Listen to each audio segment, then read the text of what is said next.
De esta conferencia dice lucha social contra los abusos de los monopolios. Yo quiero hacerme algunas preguntas iniciales respecto del título. ¿Qué significa abusar? Abusar significa aprovecharse excesiva o indebidamente de algo o de alguien en perjuicio propio o ajeno. Entonces, quiere decir que aquí hay un abuso de los monopolios, según nos refiramos al título, ¿no es cierto? Otra reflexión: los monopolios u oligopolios se aprovechan en exceso. ¿Es posible un aprovechamiento aceptable, moderado de los monopolios? Esta es otra pregunta que yo me hago, ¿no? La tercera sería: los monopolios o oligopolios se aprovechan indebidamente. ¿Existe la posibilidad de aprovechamiento debidamente? La lucha social ha enfrentado y cuestionado los excesos o las prácticas indebidas. La lucha social ha cuestionado la esencia y naturaleza de la dominación monopólica y oligopólica. ¿Cuáles son los límites y los avances de la lucha social de cara a los monopolios y oligopolios? Quiero comenzar señalando entonces de que, haciéndome estas preguntas iniciales respecto del título de la conferencia, para nosotros el problema de los monopolios es una cuestión estrechamente ligada al desarrollo del capitalismo. No es algo fuera del desarrollo del capitalismo. A lo largo de la historia ha tenido varias formas de desarrollo de estos monopolios y también de los oligopolios, que son algo mucho más allá de simplemente el que haya un propietario único de determinados bienes. Neoliberalismo: durante la imposición de este modelo, entre comillas, económico, se fortalecieron mucho más los denominados monopolios. La mayor parte de estos grupos muy ligados estrechamente al capital financiero. Entonces la pregunta sería: ¿hay que poner en este momento límite al crecimiento de esos monopolios? O más bien veamos si existe un crecimiento de esos límites de los monopolios. Los monopolios no están afuera, no surgen ni se desarrollan aparte del Estado. Por el contrario, están total y absolutamente confundidos al interior del Estado, del desarrollo de este Estado, que los facilita, ya sea en términos legales, en términos de políticas, su propio desarrollo y crecimiento. Pruebas al cántaro. Políticas económicas a lo largo de la historia nos demuestran de que cómo el Estado facilitó el crecimiento de estos monopolios. Sucretización de la deuda externa.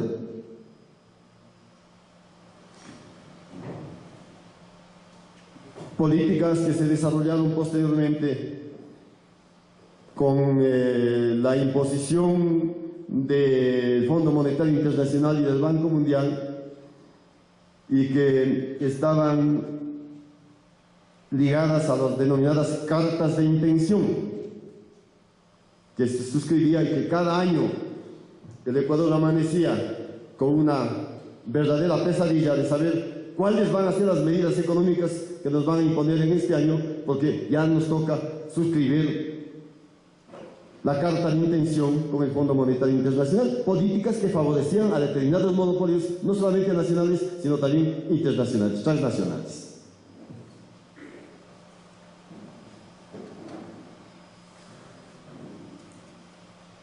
¿Cuáles son en este momento esos límites de la presencia de estos monopólicos? A mí me parece algo terrible, porque si nosotros analizamos el proceso de constitución del capitalismo, hay un proceso productivo muy importante.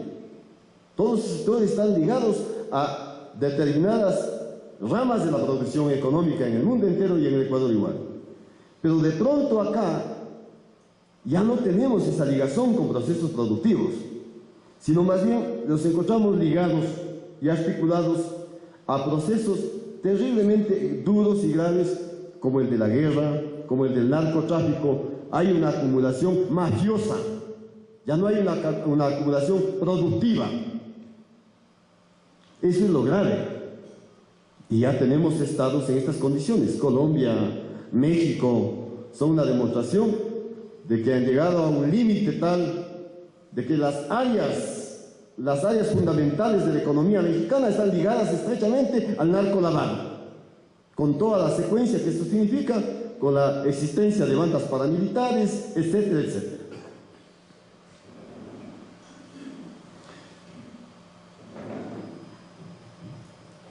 Claro, también todas esas políticas de servicio, del pago de servicio de la deuda, tenía un contrasentido, una contraparte, digamos, que era austeridad para el pueblo.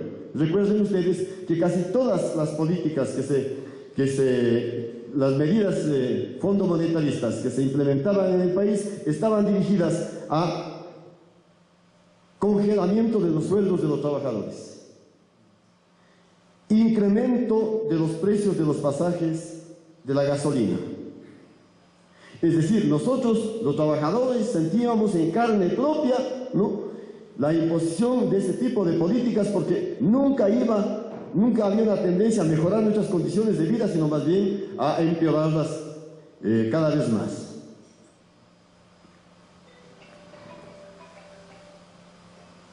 Ahora, este control monopólico en sus formas estratégicas combina no solamente aspectos de orden económico, sino también aspectos culturales, de información. Y si estos medios en un momento dado resultan débiles, acuden a lo otro, que es el problema de las guerras, el mecanismo de la presión, el mecanismo de la invasión. Estos ejemplos tenemos en el mundo entero en este momento mucho más claro. Pero yo quiero recordar aquel famoso documento Santa Fe número 2, que fue de alguna manera la forma política como se expresaba la política Bush. En ese documento Santa Fe número 2 se señalaba que es necesario ganarse el corazón y la mente de los pueblos. Corazón y mente de los pueblos. Solo posible a través de un manejo mediático. Solo posible a través de un control de los medios de comunicación. También decía este documento Cristelis, ya no es este momento el peligro, el enemigo principal, el comunismo. Ahora, dice, ¿no?, el enemigo de la humanidad es el narcotráfico, el terrorismo y la corrupción. Para lo cual, a través de los monopolios mediáticos, confunden a la población y justifican acciones como las que se han desarrollado últimamente. Invadieron Irak a nombre de que ahí están las armas terriblemente agresivas y que eran un peligro para Estados Unidos. Luego descubren que no ha habido nada. Invadieron Libia de la misma manera, terrorismo. Ellos están entrenando a los terroristas en el mundo. Invadieron Afganistán de la misma manera. Es decir, todo ese discurso de antiterrorismo, de antinarcotráfico, ha servido simplemente como una excusa para que estas grandes potencias, que son potencias manejadas por transnacionales poderosas como la de las armas, como la del petróleo, etcétera, ¿no?, ocupen en este momento países enteros a través de la guerra para, a través de ese mecanismo, obtener inmensas ganancias y el control de las riquezas naturales de sus pueblos, como en el caso del petróleo. Por esto es peligroso que de pronto comiencen a levantar un discurso también en ese mismo sentido contra Venezuela. Ya están en contra de Corea, ¿no es cierto? Corea es el país tan pequeño, ¿no?, que ya acusa en este momento ser un peligro para los Estados Unidos, ¿no?, que parece una burla realmente. Y también posteriormente dirán ya contra Bolivia y dirán también contra el Ecuador. Entonces no podemos aceptar ese tipo de discursos para justificar acciones emprendidas desde los intereses de estas grandes empresas monopólicas y transnacionales. Para eso también ellos han logrado cubrir con los denominados paraísos fiscales. Hay lugares, Suiza, Panamá, donde ya nadie puede entrar. Entonces el lavado de los dólares, el dinero mal habido de la corrupción de los gobiernos de turno, van a parar en estos paraísos fiscales sin que nadie pueda topar absolutamente nada. Si han utilizado toda una serie de mecanismos para legitimar la corrupción y para encubrirlos posteriormente, para que esas ganancias obtenidas de esa manera no sean topadas. Pero bueno, ustedes dirán, bueno, ¿y qué han hecho los trabajadores para esto, para parar de alguna manera esto? Yo diría, en la historia, no solamente republicana, sino anterior, los pueblos siempre han estado luchando contra ese tipo de monopolios que han existido en el Ecuador y en el mundo entero. Hay un monopolio de la tierra, antes mucho más concentrada. Entonces los campesinos levantaron la lucha por la reforma agraria. Se planteó la necesidad de una redistribución de la tierra. Desgraciadamente solo se quedó en la redistribución. Algo se consiguió. Hoy necesitamos una reforma mucho más profunda de la tierra. Ahí hay un tema del monopolio de la tierra. Los compañeros trabajadores de los campesinos de la Texaco levantaron una demanda contra una empresa poderosísima, la Texaco, que viene explotando el petróleo de hace décadas. Que recordar al escritor Jaime Galarza en el Festín del Petróleo, donde ya topa este tema, ¿no? de estos grandes dinosaurios que explotaban el petróleo. Y gracias a una acción de movilización, de esclarecimiento, los compañeros campesinos indígenas lograron, ¿no es cierto?, que se sancione a la Texaco, ¿no?, a la Chevron, o con la denominación actual, ¿no?, por todos los males causados en la ecología, en la Amazonía y a los pueblos indígenas. Los trabajadores, en una línea de resistencia permanente, han luchado por los salarios, pero también han luchado por algo que es importante, la estabilidad, especialmente en aquellas empresas monopólicas en donde jamás se respetaron las mínimas normas laborales. Hasta ahora, si no veamos lo que está pasando en la empresa del señor Novoa, en donde todavía trabajan niños, todavía no se pagan los salarios mínimos y una gran parte de sus campesinos no están afiliados al Seguro Social. Esa es la realidad. Entonces, la lucha de los trabajadores es una lucha heroica de resistencia, bastante desigual, porque también cada lucha que realizamos nosotros, y yo estoy hablando porque conozco más o menos cerca de 30, 40 años de estar ligado al movimiento campesino y al movimiento obrero, ¿no?, era tachada, era golpeada, era atacada. Muchos de nosotros éramos casi gente descalificada totalmente porque habíamos estado junto a los trabajadores. Alguna vez incluso una revista típica de esta línea sacó un título, decía "La oligarquía sindical", y señalaba que los dirigentes sindicales se habían enriquecido en nombre de los sindicatos. Yo simplemente puedo decir, alzo mis manos, que a mí me rebusquen. Si algo tenemos, no todos, pero la mayor parte de dirigentes, es el tener una vida de honradez y de ética en la vida. Y por eso podemos luchar y seguir luchando permanentemente junto a nuestro pueblo. Existen distintas formas en este momento en América Latina de confrontar, de advertencia hacia estos sectores monopólicos. En Bolivia, Evo ha levantado la tesis de la construcción, la necesidad de la construcción de una patria grande, que solo de esa manera se puede hacer frente a estas grandes amenazas que todavía subsisten en este siglo XXI. La conformación de alianzas de países productores de petróleo para negociar sus recursos con ciertas ventajas, como el caso de la OPEP, también fue una cuestión muy importante que permitió negociaciones mucho más ventajosas para los estados como el nuestro. El impulso de leyes como la soberanía alimentaria, en la que se pretende, fíjese lo grave, controlar desde lo nacional los factores de la producción agropecuaria y poder con ello disminuir y, de ser posible, acabar con la dependencia tecnológica.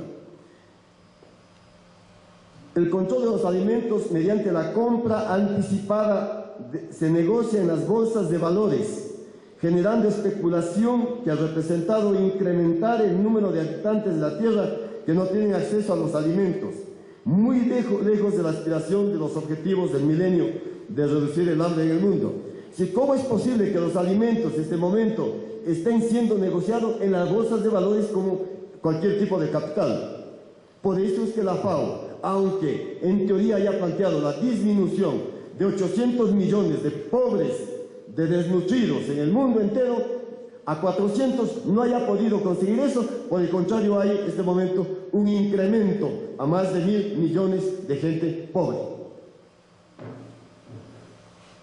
Por eso decimos, cualquier intento nacional e individual frente a los monopolios y sus controles resulta cuesta arriba.